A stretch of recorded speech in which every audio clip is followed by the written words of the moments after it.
The GSoW secret cabal interviews. So I have a treat for you today. You've heard me talk about this person many times. He's a staple and key leader of the GSoW project, our Dutch team leader, Leon. And don't be fooled by the title of him being the Dutch team leader. Leon has his fingers in so many pages in so many languages, he's going to have another arm cloned on. Leon, tell me how to pronounce your name. Let's hear it. Leon Korteweg. That's so wonderful. I am so glad you didn't make me say that. So, where are you located at? Well, I live in Nijmegen in the Netherlands. And tell me a little bit about yourself. You're a student? I used to be a student. I have got my Bachelor of Arts in History, but right now I'm looking for a job. Oh, okay.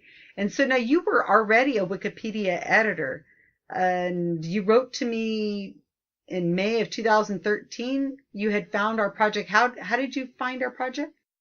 Yeah, I had been a Wikipedia editor ever since January 2008, but I found, because I was subscribed to the JREF YouTube channel, I found a workshop video that you gave, and I thought immediately, yes, I want to join this project and together change Wikipedia.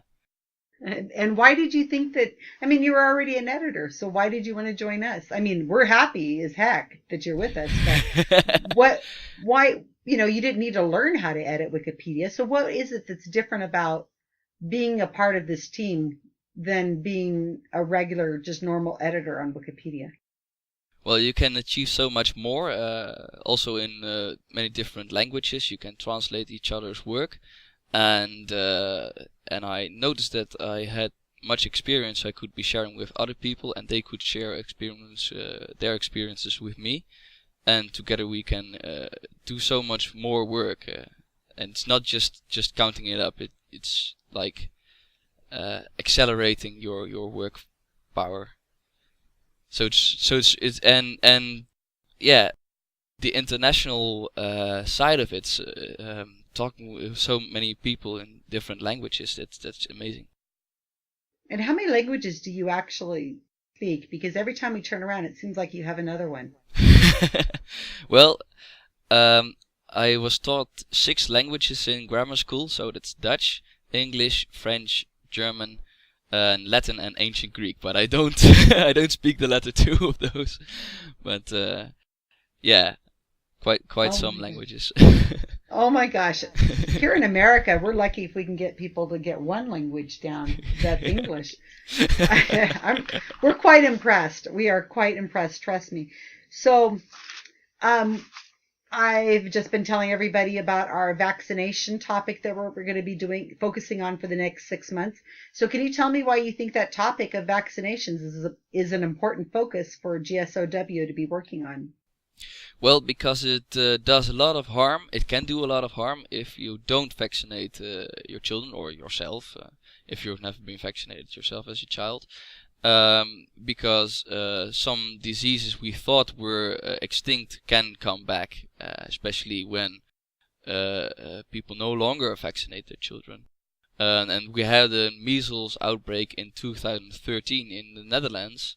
Especially in those areas where children are not properly vaccinated, and it mainly concerns conservative Protestant children or children of anthroposophical parents, or sometimes children of homeopathy users. And we had it spread really fast actually. In the end, about 10 months on, it were 2,640 cases of measles, of which 182 children were hospitalized, and one 17-year-old girl died actually from the measles, and one other went into a coma. We still don't know her fate, or his fate, don't know. And well, that was it for me, basically, because I was never vaccinated as a child. My parents were against it, and my siblings weren't vaccinated either. My brother was later vaccinated when he was bitten by a dog on a holiday in France, and they wanted to, in that state of emergency, they wanted to be sure that he didn't get any bad diseases, and so he was vaccinated on the spot. And he also later got some vaccinations when studying in Wales, and there was an outbreak of a certain disease on campus. And my sister got her vaccinations, or at least some, when she went on holiday to Nepal. They had their own reasons for vaccinating later on in their lives. I never had a reason to do so until recently, because of the measles outbreak. I talked to my parents about it, and their arguments were always, well, vaccinations are not completely safe, for some people it's not enough, and they will still get ill or die, and for others the vaccination will be so strong that will make them sick or actually kill them.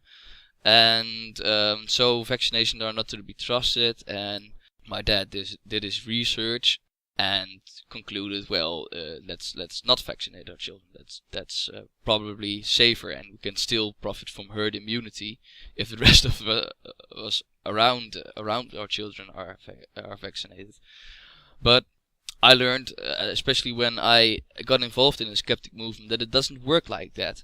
If you can still, even when you're vaccinated, you can still get ill if you're infected, or especially if you're not vaccinated, you can be exposed to quite some dangers. There are still lots of diseases going around, even if most of the traditional diseases in the Netherlands have been pretty much extinct.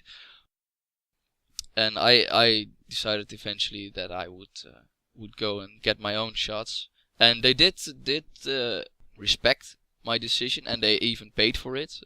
We still disagree about it. Wow.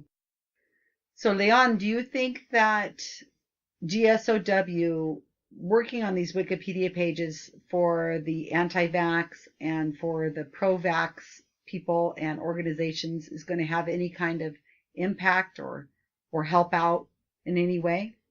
Well, it can help in the same way that any other changes and edits we do can help, because when people don't know something about a certain subject, or they want to check if their ideas about them are correct, the first thing they will do is Google, and one of the top results will always be a Wikipedia article.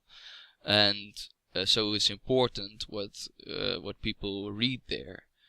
Even if they know they have to take Wikipedia with a grain of salt. Some people don't use this out of principle, but it's still the information that most people read. So that's the place where we need to be too. That's the place where we need to properly inform them, provide links to reliable sources so they can check them out for themselves. And vaccination is, of course, one of those important topics about which people's beliefs really should be correct, because if they're wrong about this, it can have bad consequences in real life. Absolutely. Totally agree 100% with you. Okay, Leon. Well, thank you for joining me today. Nice talking to you too, Susan. Bye. Bye.